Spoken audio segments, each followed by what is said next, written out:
Hello, ladies. How are you guys doing today? Good afternoon. I'm fine. How are you all? I am well, thank you. Happy Monday. Indeed, indeed. And it is a Monday. Yes, it is. It has really been a Monday, trust me. Yes, So- it has. Did you all have any issues getting into, I changed the settings. I just want to make sure everyone's able to just enter without permission. So I think it's good. I think everyone else will be able to enter it once it hits 1 o'clock. Because I have Okay. people, yeah, I just want to make sure. The other meetings we had previously, I would have to actually allow everyone to come in. So we changed it this meeting just to see if it flows a little bit differently. So I hope that it will. So I'm glad to see you already in here. So I didn't have an issue. That makes it easier on the host too, because once you start and people come in late, it kind of throws you off when you've got to stop and let people in. Trust me, I've been there. absolutely, you're right. Absolutely, Marilyn. That's why we change it. It's like it changes the flow, right? And you realize like, oh yeah, maybe we should just not do that. Let everyone come in. So we did. Yeah. All the people can come in. So Yeah. And it's kind of like I'm not sure who would hijack my presentation and want to come in, but go ahead and come in. We can always mute you. exactly right. You have to have the link first. It's like, yeah, who do we send it to? And then they get it from someone and say, hey, what are you guys doing? Because I think Yeah. that's what people's concern was initially when we first started getting into this remote space. I know I was a part of a meeting that was hijacked, and I was like, really? You have Oh, anything else to do? wow. Yeah, it was on what were we on? Well, we were on Go Webinar, Go to Meeting. I think that's the platform they were using. Oh, Yeah. GoToMeeting is kind of scary because that goes out to the whole entire world. Yes, and it was not good. People were not very respectful. So Yeah, I can imagine. yeah. I'm So gonna grab me something to drink and I'll be right back, guys. I'm gonna do this. I'm gonna grab some tea. Thank you.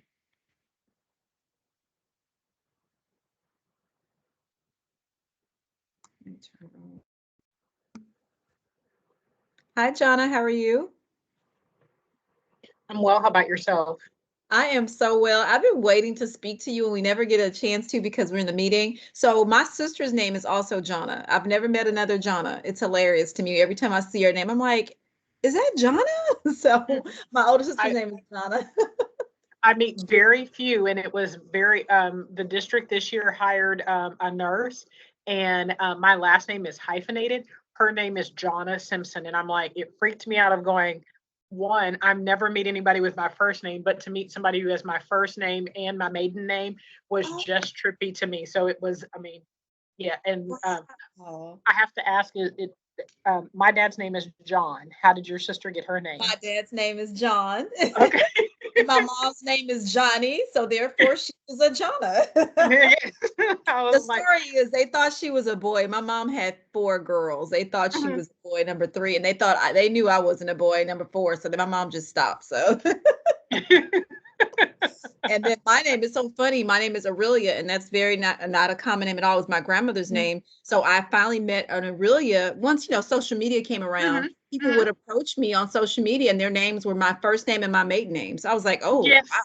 And then I meet It, people with my first name and my married name. I'm like, oh, wow. I get it. It's very weird when your name is not common. and So and I was like, I've grown up with I'm never going to be on a pencil. I'm never going to be on a ruler. I'm never going to be on a mug. But when you bump into someone that has your same name, it's like you're disturbed because it has not fit the pattern of and people called her Johanna, Joanna. I yes. mean, it was Mhm. never Jonna. So when I saw your name, I'm like, oh, it is Jonna. And I learned how to spell my sister's weird. I don't know why, but I learned how to spell my older sister's name a lot quicker than I learned how to spell my own name, really, for some reason. So I knew how to spell all my sister's names when I was younger, and then I learned how to spell my name when I was like a little bit older. I don't know why, but so Well, yeah. it is good to know that it is becoming more popular. I remember one year there was a Miss America candidate, and her name was Jonna. It wasn't spelled the same way, but I was like, finally, someone else with But my name. they So, pronounced it Jonna, right? mhm, Exactly. Yeah. yes. I met maybe another Jonna, but it's like the spelling was not the same as yours. So when I Mhm. saw Jonna, and then actually there's a local realtor in my area. Her name is Jonna Johnson, and my name is Aurelia Johnson. So I told my sister, "Oh, you got married with my husband." Well, that's that so is good to know. Glad to make your acquaintance. Yes, you too. I said, if I ever see you on here when we're not a lot of people, I'm going to say, my sister's name is Jonna. And because that's my name, I get completely why you're excited about this. Yeah, exactly. Well, nice to meet you. Thank you for joining us today. We'll begin at 1:00. So Okay. cool.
Oh my goodness, your outfit is beautiful. I can't pronounce your name. I'm going to mess it up. Theus. Cat. Theus. Theus, your outfit is gorgeous. Thank you so very much. Aren't you kind? Turn up the light so we can see that better. Oh, she said turn up the light. Okay, let me open the let me open the window. Oh, Hold 1 second.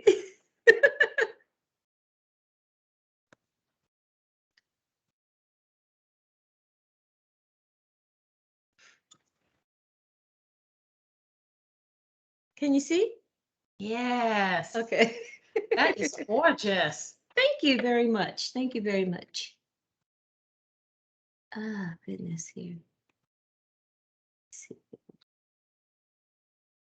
All right. I'm gonna go off camera for a moment. I gotta go get something to drink.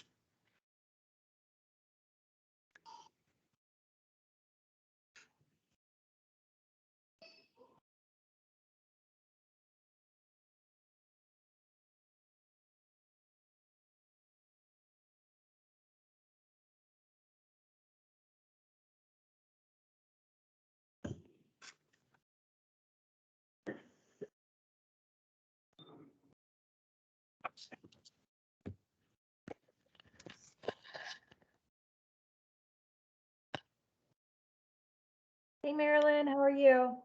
I'm fine. How are you? Doing good. Trying to. Am I the first speaker today or is Christopher before me? You were first. Okay.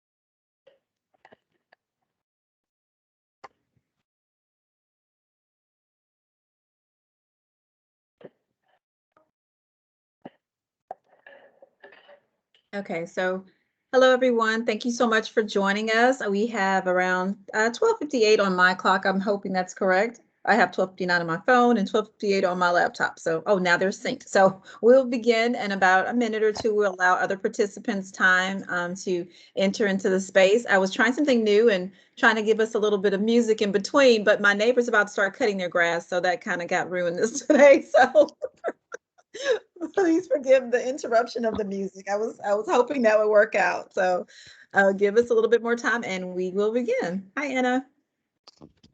Hello.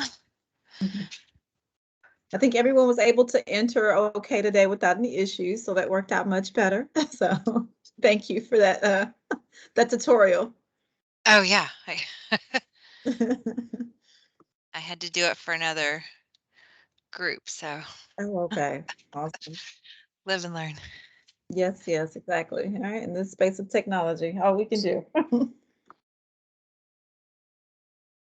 Good afternoon. Hi, Laura. How are you? Hey. Pretty good. How you guys doing? Doing really good. Happy Monday. Right. Everybody says it's a Monday. You know, it's a difference when you say, "Oh, happy Monday," but then it's like, "Oh no, it's a Monday." So, yeah. Right.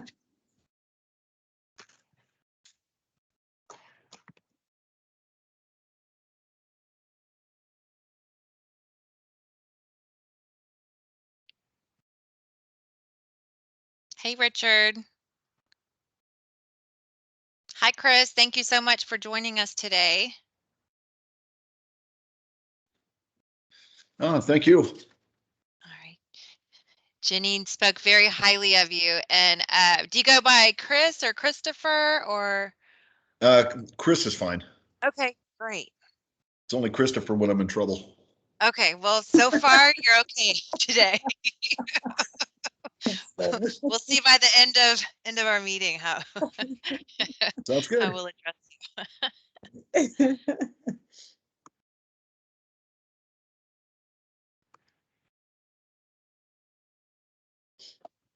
And I know today some of the schools are off, so Oh, that is true. Columbus Day. Fort Bend is not in session today. okay, so that might Training. affect our attendance, but we do record it, so we'll still be able to share the information. Yeah. Hello, everybody. Hi, Maisha. How are you today? Good. I got this new laptop, so Like a kid with a new toy right now. trying to figure it out. I'm Okay. appearing on 2 screens, so I don't know. Oh, That's supposed to be you accurate. have it connected to your monitor. Is that why? Well, I got the laptop and then I just got the one monitor, so I gotta play with it Right. to get it Awesome. to where I need it to be. It's working though, good though. I can hear you you sound very crisp, so that's good. Yeah, it's really good. I'm using not using my soundbar or anything. So Good. yeah. Right. Well, I have 102 on both my devices, my phone and my laptop. They usually don't agree with one another. So I think we can get started for the sake of respecting everyone's time. So good afternoon, everyone. Thank you so much for joining us for our October Broster Youth Collaborative meeting. Thank you so much for taking the time out of your schedule to join us. And today, I will introduce myself again, as I always do. My name is Aurelia Johnson, and I am a career education specialist with Workforce Solutions.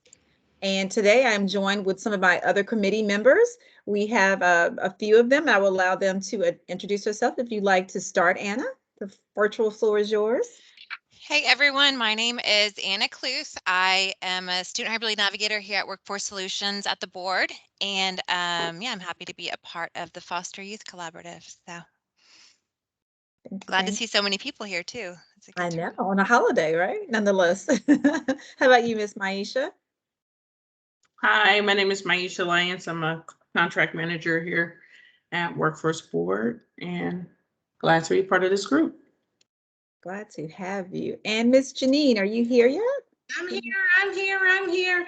Hi, my name is Janine Gordon. I'm a transition vocational rehabilitation counselor. I work for the different school districts within Klein ISD and Aldine ISD. Thank you. Awesome. Janine, I like your background. Thank you. You always have the Her cutest background. Let's see her background. I can't see it. Okay. the breast cancer ribbons all The over. pink, yes, Breast Cancer Awareness Month. Awesome. And Bobby Cook, would you like to introduce yourself? She's our our lone leader. Hey guys, I'm Bobby Cook. I'm a project manager at the Workforce Board, and I try to support Aurelia and Anna as they work on this project. She does. Thank you so much. And we also have some support staff that's a part of our planning committee. With our community partners, we'd love to have them as well. So Laura, would you like to say hello? Hello, my name is Laura Banks. I'm the workforce supervisor over at the Hay Center. Nice to meet you all. Yes, thank you. And then Richard, are you here? I know I saw your name pop up.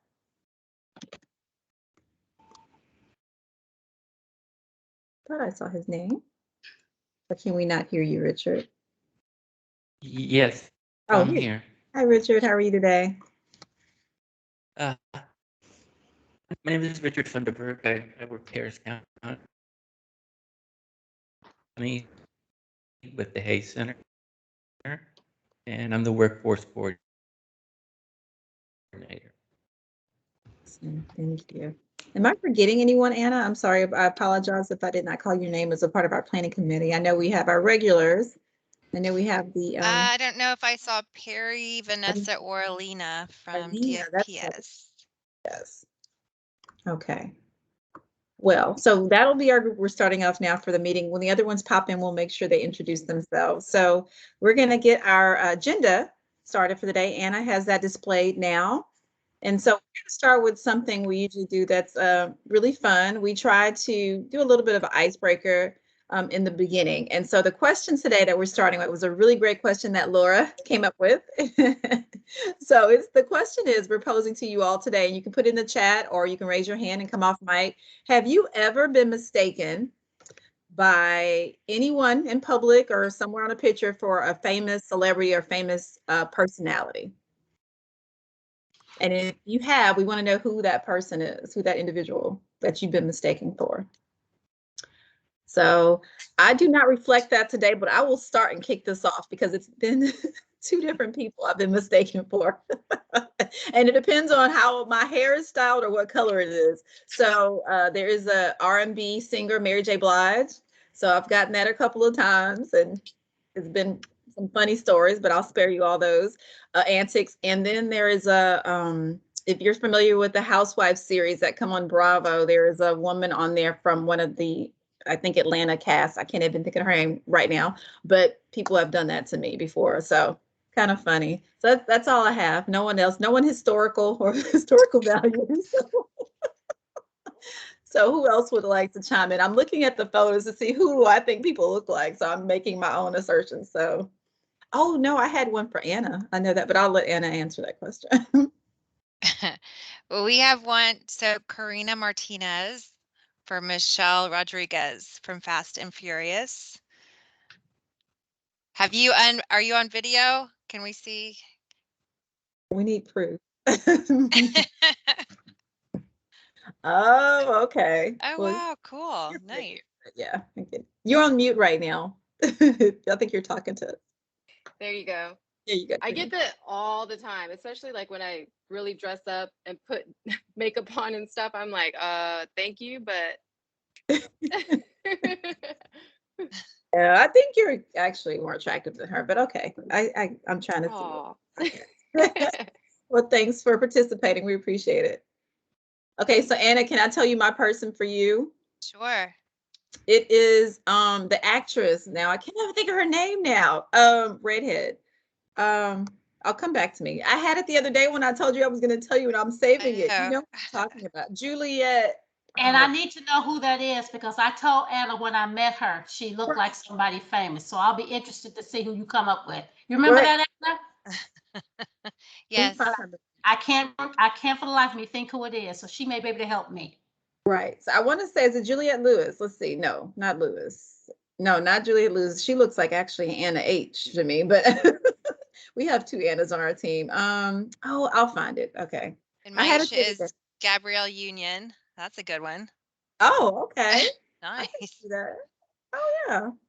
Actually, you actually do look like her sister. Have you ever seen her sister before? You remind me of her sister. That's funny. We have a Cheryl Swoop. So we have a basketball player in the Oh, yeah. That Jonah too. Simpson Butler. Yes, feel free to get on video and show Oh, us. dear Lord, that's a good one. I saw Sinclair from Living Single. Oh, that's good.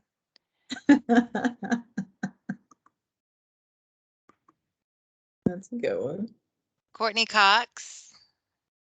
Miss Tara DeRosa. Yes. For some reason, it's not letting me type in chat. I've tried it 3 times, but I want to see what Tara looks like because I've been told Courtney Cox, me too. Really? Well, it was a long, long time, and a lot of counts ago, so. I could see that, Jennifer. And Tara. I could see that both.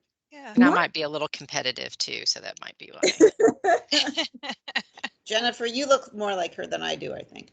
Is anybody dressing up like for Halloween in a costume as anybody famous? No, not anybody.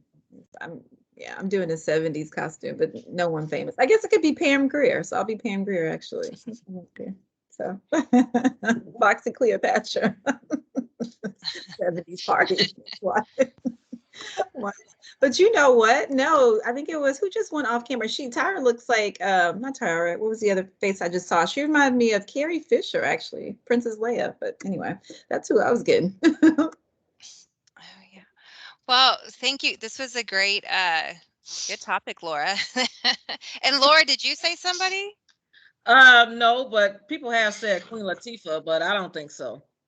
Oh yeah, I can see that though with you. Yeah. Are you from the East Coast, actually, Laura? That's Midwest, Milwaukee, Wisconsin. Okay, yeah, we had that. Okay, Laverne and Shirley, that's what it was. Yeah. Okay, that was awesome. And I think we forgot to mention, but along with the person that you look alike, if you will go ahead, put your name and organization, school, or career office that you're with, we'll make sure to include that in our record so that we know who all is participating and who to reach out to. So that was Hey, fun. this is Catalina. Hi, everyone. So I've never gotten that I look like an actress, but since I was a kid, anytime somebody Hispanic learned of my name, so my name is Catalina, they would always call me, oh, Catalina Krill, because that was a famous actress. That wasn't her name, but she portrayed a villain in the telenovelas. So growing up, that's all I heard all the time. So Catalina Krill. All right. That's kind of fun. Just Very cute. Well, thank you all for indulging us. We appreciate you all participating in our icebreakers. Yes, and we do. So October is National Disability Employment Awareness Month. And just a couple of fun facts of when it started. This began back in 1945. It started with the first week of October as National Employ the Physically Handicapped Week. And so since then, I think in the 60s, it went up to include all disability levels and has also come to take up the whole month of October because it is such an important topic. And so we are very happy to have our guest speakers with us, Marilyn and Chris. And we will get to them in just a moment. We did want to go over the areas that we serve to make sure that we are including everybody within our meetings. And so there's our map, and this is to cover the school districts and the colleges. We will, I think at some point, we'll include all the organizations. It is such a big group, so it's hard to put everything on one slide. But we definitely want to make sure that we have all of the schools on here so that we are reaching all of the students within those school districts and colleges as well. Okay, and there's a national campaign from the youth from ODEP. And so I just want to show this video. It's only a minute long, but it also on this website, the link at the top, this will go to the website page with the video that we'll show. And this one at the bottom, this is has accessible, so it's closed captioning, and there's Spanish versions and I think other language versions as well, if you would like to share that with anybody who would need those different accessibilities. And we'll see if I turned the sound on too.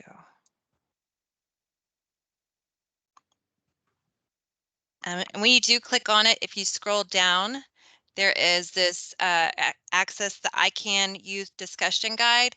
And this it's just a different way to kind of get students involved, talking about what they want to do, and then also looking at some of the spokespeople for this campaign for different industries that they're working in and how they've been able to be successful through different accommodations for their ability levels.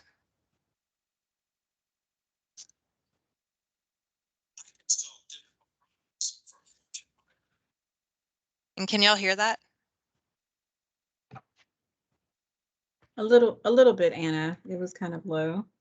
No. It wasn't playing. It's buffering, I think, now. Okay, let me, I think because I didn't share my screen correctly.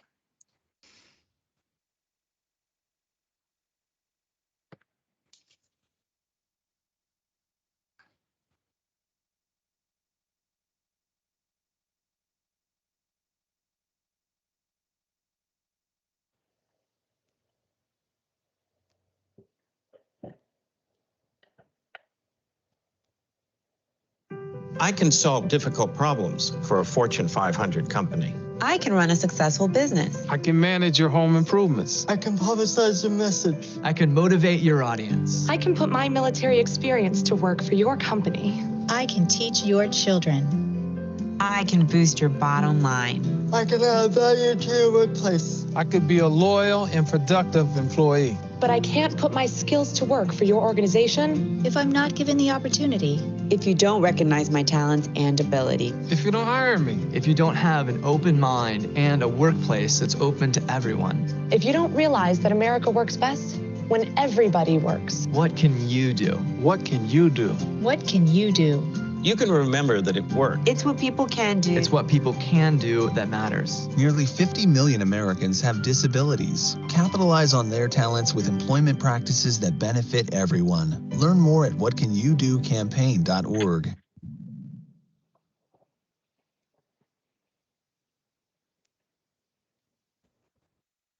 Okay, so we just wanted to share that. And now we can go into Miss Janine introducing our first guest speaker. Yay. Again, my name is Janine Gordon. I'm giving you acronyms now. I'm a TVRC. I work for Texas Workforce Solutions. And I've, in light of Texas Workforce Solution Vocational Rehabilitation Services. In light of National Disability Employment Awareness Month, I have been given the honor to introduce two of our guest speakers this afternoon. Our first guest speaker needs no introduction, as she has held multiple positions in different entities of our vocational rehabilitation services for over 20 years, working tirelessly to support individuals with disabilities. In her newest position as a community outreach awareness specialist, her goal was to help Texans with disabilities access services leading to employment. It is my pleasure to introduce my colleague, Marilyn Gilbreth. Thank you. That was so sweet. I appreciate you. You got the memo about the pink lipstick. Good afternoon, everybody. Janine is right. I've been around a long, long time, but I'm really excited about our new position. So I'm going to talk a little bit about my position in just a second. You see that on the screen, but I want to talk about vocational rehabilitation services. And so Texas Workforce Solutions Vocational Rehabilitation Services, I know that's a mouthful, offers services to individuals who have a mental, physical, and visual disability. So a lot of people kind of lost touch with us when we used to be TRC, Texas Rehabilitation Commission. Then we were DARS, Department of Assistive and Rehabilitative Services. And now we're under Texas Workforce Solutions Vocational Rehabilitation Services. So we're still helping people with disabilities get employment. And I love that the spot you just showed us. So I'm gonna have to steal that from somebody. Somebody send me that link. What can you do? I love that. So the COA position, and that's what we lovingly call ourselves, the COA or the COA specialist. We were created because people lost contact with VR services. So because I've been around so long, people get me confused. My complete job is to help the public understand that VR is alive and well. We haven't gone anywhere. My job is to connect the community, be it an employer, a business, a school, a parent, an individual, anyone, connect to vocational rehabilitation services. So people get me confused with the regional transition specialist, the regional transition program specialist. And I used to wear that hat. So that's another reason why people get me confused. And that's Kristen Davis. And so a lot of you, especially those in the school district, have probably worked very closely with Kristen Davis. My position is a little different. I'm not here so much as to work with the counselors as to work with the public. So when you call me, you're calling me because you want someone to explain VR services to you, and you want to figure out how to get connected to a counselor. Okay, so I don't work directly with the counselors, but I can get you in the system and connect it to someone who will. So the first thing we want to talk about is eligibility. So if you're a student, and I think you all already know that age, 14 to 22, correct me if I'm wrong, Janine, we make a presumption that you're disabled in the vocational rehabilitation definition of that. And so what we do is we have eligibility requirements. And so I like to tell people that because they get confused sometimes. If the student or the adult has a disability that's going to be an impediment to employment, which means that disability is getting in the way of them getting, keeping, and or advancing in a job, that's an impediment to employment. If they're getting 504 services, special education services, accommodations in the classroom, or they're on some kind of psychotropic medication, or they're getting Social Security, they're eligible for our services, okay? So that's the high school, started at age 14 through that college age bracket. The second requirement is that they do require our services to become employed, because we have to recognize, guys, everybody with a disability does not require services. Okay, so we have to be careful of that. All right, I know lots of people who have profound disabilities. They don't need our services. So that's the second criteria. And then the third criteria is that you can actually benefit from our services, which means that you go through the vocational rehabilitation services that a counselor and the customer agree upon, and those services are beneficial to you for the third criteria of you're benefiting by the example of being able to complete those services. Not always just like a straight shot. You start at A and go all the way to Z. Sometimes there's some wiggle room, but you're able to complete those services. And then our fourth requirement is that you can show by the fact that you completed those services, now you can go to work. So those are the eligibility criteria.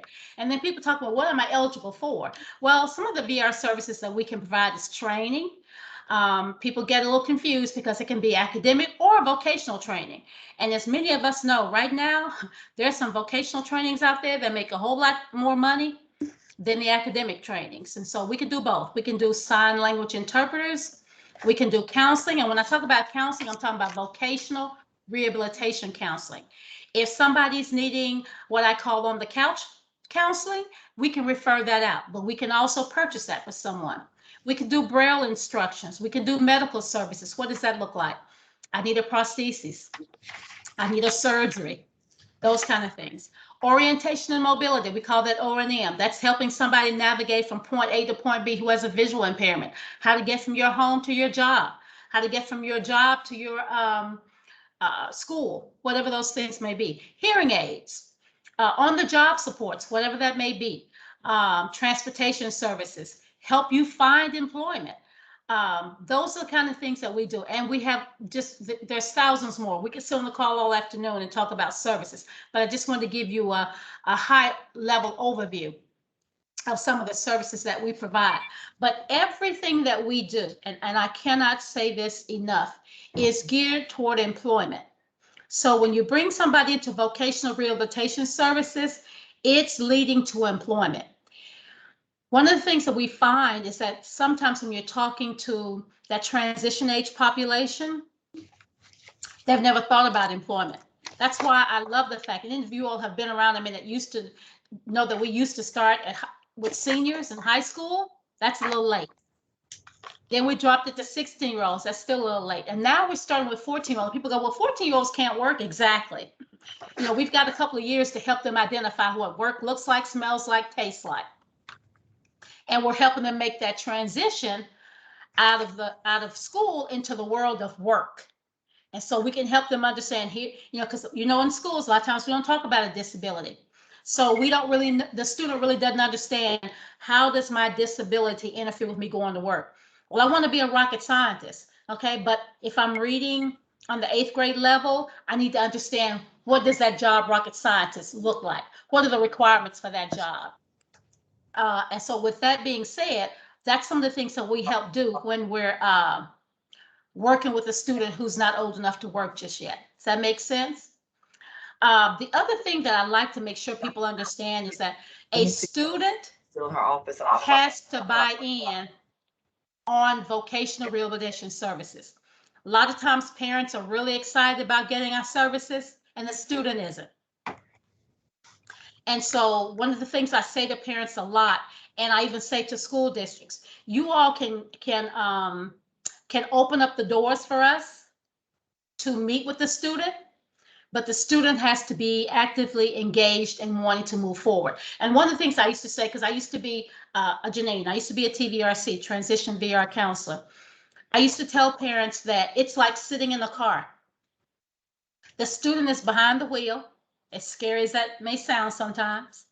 The VR counselor or the VR staff person is sitting in the front seat with the student, and mom and dad are sitting in the back seat. And so the VR counselor can tell the student all the mechanics of how to start the car, how to put the car in gear, how to put your foot on the gas, and how to pull off and all of that. But unless the student is interested in driving, all those efforts are what? In vain. Okay. So I say that to say, I love it when parents and students and schools all sit down and say, vocational rehabilitation service is about going to work. And let's talk about that among ourselves first. What does that look like for you? And then when you meet with a VR counselor, you can go into more exploration of what that looks like. And if you'll bring the slide up, I want to show them on how to refer. If you'll pull that slide up for me, please. Yes, ma'am. I have 2 slides, so pull your cell phones out, because one of them is going to be really cool for you. So the first slide I want you to see is this: how to make a referral. So if you know somebody who needs our services, it's there you go. You can pull up the Start My VR QR code. If you put your phone up to that right now and play with it, guys, it's going to walk you through how to do a self-referral. So you have a student sitting in your office, you have a customer sitting in your office, you have a parent, and they want to apply for services, they can do a self-referral right here. We are so excited about this. It was just on Fox News last Friday. They talked about it. Michelle Castro with Workforce Solutions on that newscast. But they can use this QR code and do an actual self-referral 7 days a week, 24 hours a day. They don't have to wait till a VR office or Workforce Solutions office is open. If you go to the next slide for me, Anna, this is on the website. So I didn't put this on here, but I want you all to take this note. If you go to wrksolutions.com, I'll repeat that, wrksolutions.com, you go to the link that talks about vocational rehabilitation services. You drop down to what is Texas Workforce Solutions VR services. When you hit that link, you'll see to the right, it says Start My VR on the right side. That's another way you can access the link, and you're going to get what you see here to the left. You're going to get that Start My VR. With that being said, that's pretty much my presentation. I'm gonna stop and see if there are any questions for me.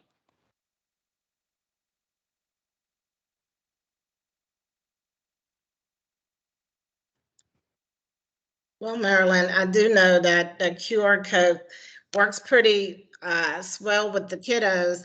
I just participated in a transition expo at Aldine ISD that I was virtually there. I'm not techie, but you know, we're still remote. And it was pretty cool because they had the QR code thing sitting, I guess, at my booth, and people were saying, "Did you get it? Did you get it?" I'm like, no, I didn't get it. I guess you got it, Marilyn, because I didn't get it. So Yeah, it's really exciting because parents can sit with their students and talk through it, answer the questions with their student, and the student really knows what they are applying for, and I love it. It's our latest and greatest. Awesome. Well, thank you. Awesome. And I would like to we have a lot of school districts here, which is pretty cool. Just to ask, do you guys know who your VR counselor is, or if you have heard of these VR services? And if not, maybe you could either unmic yourself or put in the chat if you need to get linked up with a VR counselor. That's something that we can help with also. Marilyn, I just tried the WRKsolutions.com and it doesn't load. Did I get that information correct, the website address? It's go to WRKsolutions.com. Yes, and I say this, it says the site can't be reached. That's something about your IT people. Okay, okay. That's your IT people that are not letting you reach the site. Okay. And hey, I'll include this in the recap email also, just to make sure that everybody has that information also. Thank you. Sure. And one of the things you said, Anna, that I want to repeat too, because people do this a lot. I want to make sure that people know the difference between Kristen and I. First of all, she's younger and prettier than I, but Kristen Davis is the regional transition specialist. She's the one that works directly with the counselors, whether VRC or TVRC, out in the school districts with the colleges. Because I think what happens is they get me confused. They say, well, Marilyn used to be our RTPS, but I'm not anymore. And I don't know about pre-ETS anymore. I have my own bandwidth of stuff that I learn right now. So if you're wanting to connect somebody to VR services and you want an overall information about VR and what it offers, I'm your person. I'm the community outreach and awareness specialist. I'm your go-to person. But if you want to call and say, hey, I don't know who my TVRC is, or how come my person's not coming to my school, I'm be like, I don't know either. So that's not me. But I want to make sure that everybody understands how to access VR services, and if for no other reason than you want to talk to a live body, you can call me. So again, pull your pen and paper out, because you can reach me at 281-732-1316. I'll repeat that, 281-732-1316. I do presentations with businesses, with organizations all the time to help them understand what vocational rehabilitation services are. But if you've got a bunch of parents and kids that want to talk about transition services, you want Kristen or Janine. I threw you out there. But I'm the big picture on what VR services are available and how to get connected. So you can go through Start My VR. You can go through the VR Near Me that was on that big picture of me at the beginning of the slide, or you can call me directly, and I can get you connected to an office closest to where you live. Okay. Any questions that you saw in the chat? Thank you for dropping my information in there, Bobby. I appreciate you. Any questions? I don't see any questions. Oh, our infamous Kristen Davis is on this call. Yay! Kristen, you want to show your face so they know I wasn't lying? You're younger and prettier than I am. No, ma'am. So apologize. I am at regional, and for those of you who see our office, it is the lighting is horrible, so I look like I'm in the witness protection program. But yes, if you ever like, just to echo what you said, Miss Marilyn, if you guys ever need to know who is my counselor, who's the representative for the school, please let me know. I call myself the keeper of the list. So I have a list of who is going to what campus. And if you're not getting a response from your TVRC or vocational rehab counselor, please let me know that as well. We can try to help you out. Thank you. So I don't see any questions for me. Okay. Anna, do you see any that I've missed? No, I don't. I think you covered everything. Thank you so much, Marilyn. We Thank appreciate you guys for having me. I appreciate you. Great presentation, Marilyn. Thank you. Moving Thank right you. on. Okay, our second guest speaker is a true definition of transition success. He has transitioned from combat as a veteran with multiple awards to the corporate world of Walgreens as the diversity, equity, inclusion consultant. Excuse me. He is currently collaborating with our VR work-based learning program and his retail employee with disability initiative, which we call READY, that's known throughout United States, to create a partnership between stores and local disability resources to provide job skills training for people with disabilities. It is my pleasure to introduce Mr. Chris Dillon. Thank you, Janine. Name is Chris Dillon. Just like Janine said, I'm the diversity, equity, and inclusion consultant at Walgreens corporate office in Deerfield, Illinois. Within the department, I am part of the Global Human Resources Department for WBA, which is Walgreens Boots Alliance, as well as part of the Office of Diversity and Inclusion, which falls under Walgreens. Huge matrix, kind of confusing. I've been here 6 years and I still haven't quite figured it all out yet. But anyway, I joined Walgreens back in February of 2016.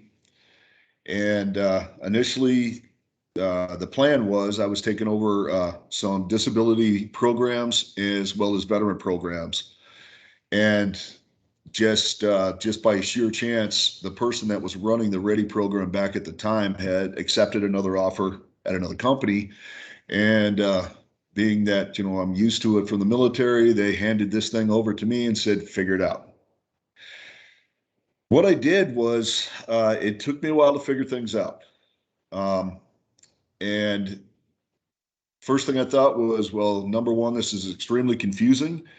This is not helping out the stores, and this is not really helping out the providers. There's too many barriers in the way. So they told me make it work.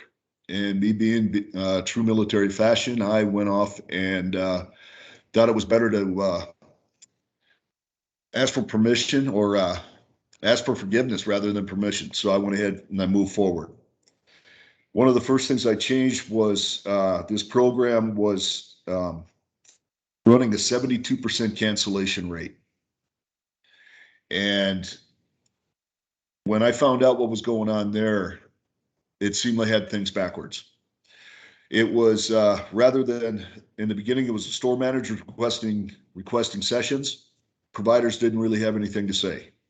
I got rid of that. The providers have everything to say. They make the coordinations with the store managers now. They determine the start date. They determine the frequency of the training in the stores. For example, if they want to do 2 days in the store for 4 hours, all right. They want to do 5 days a week for 3 hours, all right. They want to do 1 day a week for an hour, all right. Not a problem. Once I got rid of that, I changed that process a little bit. I went from a 72% cancellation rate to a 0.06 in less than a month. Once things started getting a little easier, we went from 20 states to currently right now 38 states, and I'm getting ready. I'm still working on state 39, 40, and 41. My manager is currently looking at a way of getting this program going in Puerto Rico. So it's that'll be a major task, but It's going to be fun. This program, what started out is a training program for a person with a disability. Initially, it started out as people on the autism spectrum. I opened it up to anybody with a disability. And what it does is it trains a person in a live Walgreens store to be a customer service associate in any Walgreens store nationwide. For example, I've had one candidate went through about 3 years ago. They were trained in Maryland. They were recommended. They were about to be hired by that store until one of the family members, one of the parents came down on orders. I believe they were, well, it had to be Air Force because I don't know why Navy and Army would actually be there. But he got transferred to Idaho. The Walgreens store manager in Maryland went ahead and they hired the candidate and then requested a transfer to a store in Idaho. So the candidate didn't lose their job. One of the other things that what I did, other than make it obviously much better for the store managers, was that there was really no guidance for the providers. So after talking to several providers and just going through what they have to go through, and the fact that I would remind them that after I'd retired from the military, I'd spent 3 years at Home Depot. So I understand the retail process. I was back receiving operations, and I was in training to be an operations manager at a store when I got picked up by Easter Seals corporate office in Deerfield, in Chicago. While there, when I was running their veteran services program, Easter Seals has a program that was called CSEP, and that is a training program for people 55 and older to get back into the workforce. At that time, there were Vietnam era veterans that were within that age group, so I got called in to help translate skills. That 5 years at Easter Seals, I never really thought was going to make that much of an impact with me being in corporate America, and especially at Walgreens now. But what I found out is I'm able to speak the same language as the providers because I understand about the funding process, the grants, the parameters, everything that they have to go through. So I'm able to explain that to some of the store managers. This is what makes things easier between the store manager and the providers when they're able to make those coordinations. When I'm able to just get the two together, the one thing that I did find out after one of the other things I've changed was I pulled corporate out of it. I stayed out of your business. The only thing I try to do is I just try to keep up with everybody. Some other things that I've changed with this program are on when a candidate completes the training. Now, this training can be anywhere. It's advertised as 3 to 6 weeks. On average, it's about 4 to 5 weeks. Where I had the discussion with Janine and the rest of Texas Workforce Solutions was they were concerned that Ready was not able to expand. They found out very quickly that, yes, this program is so adaptable, we can meet their 13-week requirements, and then gave them examples. I made the program adaptable for high schools, for their special ed programs. Not just to get a program or just to get a candidate into our program to work in the stores. But what they've done is they've been able to enroll their entire class into the Ready program for an academic semester. I got one school that is still working on right now. They want to do it for an entire academic year. One of the things that they had to do, the biggest thing, was talk to some of the stores. Obviously, a class of 17 students, they wanted to do the Ready session, but it took 3 stores to do it. Store managers talked, we talked, I've talked with the district manager. I said they were able to do this. All they got to do is just determine what hours, so this way they can put it on their schedule at the school, and then we in the store know what's going on. The hard part was they were trying to coordinate things like, if they've got 3 students coming in one day, they wanted to make sure that every student was able to go through and experience everything that a customer service associate in a Walgreens store does, to include register operations, customer service, pulling the outdated products off the rack, loading, offloading the trucks when they come in, and just actually starting to work some of the photo equipment. So with all of that time, that goes past the store managers toward the end of their semester, about the last 2.5, 3 weeks, what they'll do is they'll start an evaluation process on the candidate. At the end of the training, the candidate is either going to be recommended or not recommended. Excuse me. If a candidate is not recommended, it is not the end of the world. All this means is if a candidate is not recommended, they still want to apply for a position at Walgreens. This is where I would get with the job coach and remind them that I said they will need to take the assessment online. If they take the assessment online, and if you feel that this candidate may have a hard time comprehending what the questions may be asking, you can sit there and explain the question to them. You just can't answer it for them. Then I will remind them that I said, chances are during this assessment, since I don't myself know what's on it, I said it would be safe to say that chances are you've trained on it. Because if this is anything like any other retail assessment I've taken in the past, even to test out, they're mainly behavioral or situational questions. So I'm pretty sure chances are our candidates have already gone through it because with them being in a live store. If a candidate is recommended, and if the store manager wants to hire them or another store within the area wants to hire them, first thing I tell the job coach, do not let that candidate apply yet. The reason for that is if a store manager gets in touch with me, I send the store manager a link for the candidate to apply through in the store. And this link bypasses the assessment during the process. So the candidate gets called in, they'll take him back into the office. The store manager clicks on the link, it takes him to the careers page. Store manager types in the requisition number, and the system does a quick search, and application process starts. Candidate fills out their name, fills out everything else. It bypasses the assessment, like I said. Store manager follows the hiring process as normal. We have also, at the end of that, the candidates, whether recommended or not recommended, every candidate receives a certificate of completion signed by a Walgreens store manager. Even those candidates that we were not able to hire have taken that certificate to other retailers within the community and got hired. This includes Target, Walmart, TJ Maxx, Marshalls, AT&T, and even CVS Pharmacy. And I know CVS Pharmacy's been hiring them because I get an email from the guy that runs a similar program at CVS.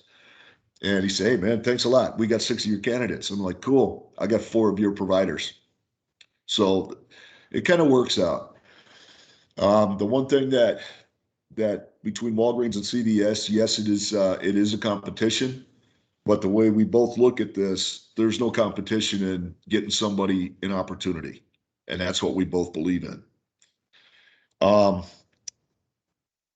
of the other things I'm currently working with now is we are trying to turn this program into something that was called our Transition Work Group program, which is a program for people with disabilities to be trained in our distribution centers.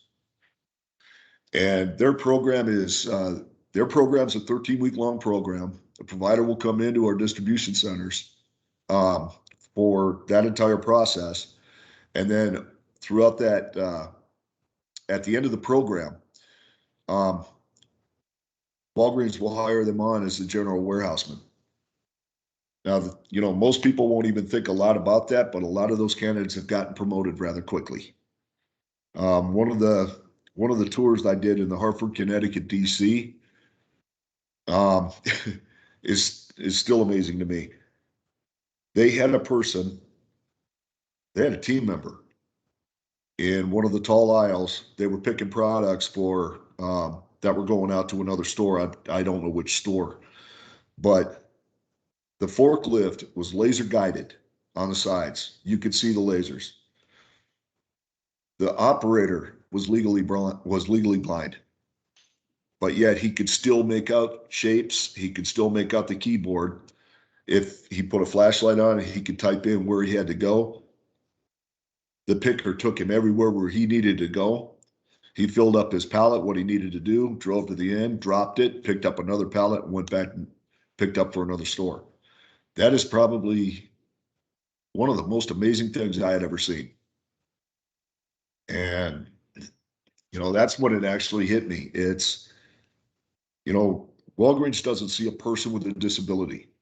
We see a person with a different ability. And that's something that we could all learn from. Because just because, you know, a person without a disability is doing it one way doesn't necessarily mean it's right. And there's always the one thing I did learn in the military, and it's the one thing that I've always taught when I was a drill sergeant instructor, and especially when I was an instructor at West Point, teaching cadets leadership and how to lead their platoons, was I said, the book is nothing more than a guide. You will never be in the same situation, the exact same situation, twice. You will be in similar situations. You need to learn from it. And that was one of the things that it stuck with me to this day. I've got providers that will sit back and tell me, I don't think that this candidate can work a cash register. And I will tell the provider, have you given them a chance yet? And then give them some ideas on how this works. You put them on a cash register, all right, maybe they're afraid of it.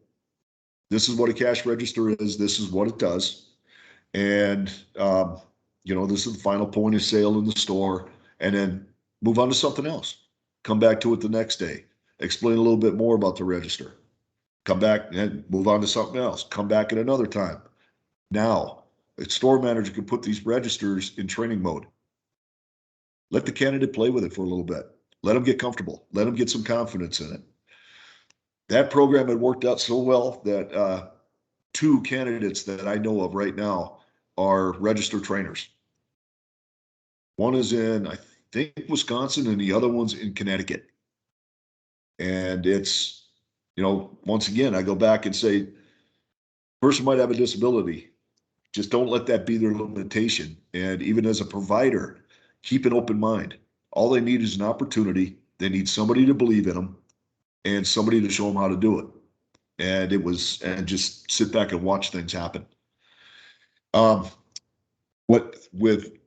it comes to like the registration process, and Janine had seen this several times, that when I talk to the providers, even new providers, I have them get a hold of me. I find out what's going on. I find out what they want to do, how they want to do it. And then what I would do is I always tell them, you know, get a hold of me. We'll set up another call. I will walk you right through the registration process. I'll walk you through everything that you got to do. And actually, it has gotten so easy that people forget like simple things. I got to send Chris the form. And I got to go back, and Janine will say, Chris, do you hear about this candidate? And I'm like, no, something's missing. They forgot to send me the form. If something like that comes up and their session's already in play, not a problem. Work right with you. Go ahead and send me the form. This is what's going to happen. I'll tell you what you got to do. And then I'll say, you'll see this, you'll see this. We're having a problem with our system right now. Don't worry about it. I'll go ahead and approve. I'll walk them right through the process. The one thing I do not want to do is I do not want to get in the way between the job coach and the candidate, you know, getting the candidate trained, getting them in the store, giving them that opportunity. Store managers, whatever questions, you know, when a brand new provider comes in, and they talk to the store manager and the store manager knows nothing about it. I tell them, send me a quick email, let the store manager know, hey, I'm going to get a hold of Chris Dillon. He runs ready for Walgreens nationally. And I'll have him give you a call. Most of the time, I will give him a call first thing in the morning or within about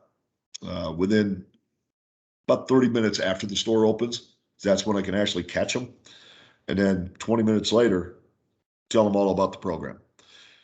And when they come to find out that, well, you know, I got to do this, I got to do this. No, you don't have to do this. It's number one, this program does not count against your store budget. This program does not count against your store's time.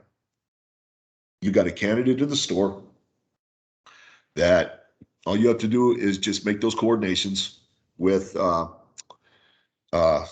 make the coordination, store manager, provider, talk back and forth, figure out what your hours are.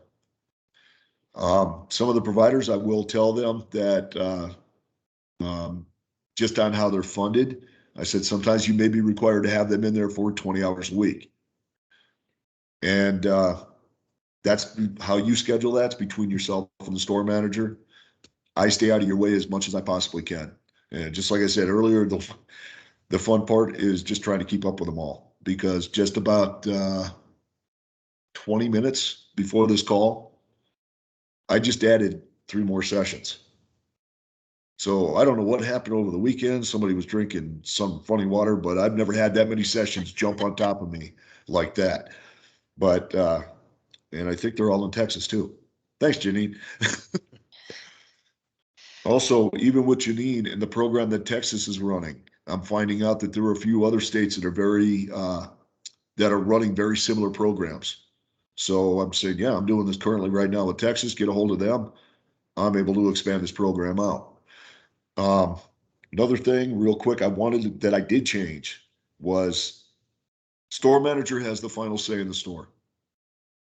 I will not override that decision unless I know it's about to come close to crossing an employment law line. That's about the only time I'm going to jump in. There have been situations in stores to where the store manager felt he was running out of time. He's going, if they would have had a few more, maybe another week or 2 on the register, yeah, I would have hired and they would have been awesome. I said, you're the store manager. All you got to do is send me the brand new end date. I'll take care of the rest. And they're like, really? I said, also make the coordinations with a provider, depending on how they're funded. They may be able to come back in there too. And we brought back a few candidates to get a little bit more training on the register, and we did end up hiring them. So this program is, it's like really taken off. Just within the last week, I just added 15 more stores in another district. So I am over, when I started, I was only at 60 stores. I am at 340 stores right now. I've only had maybe 90 providers. And I'm at 290 providers right now. This program used to have a dead period, no more. So if there's a candidate wanting to go through over the holidays, that brownout period is gone. So it's just one of those that, if you got a candidate, you want to get him in the program, get a hold of me. I'll get you right to it. I've been able to make, in fact, I got one session going on that's going to be starting tomorrow. The provider completely forgot about the form. She got it to me today.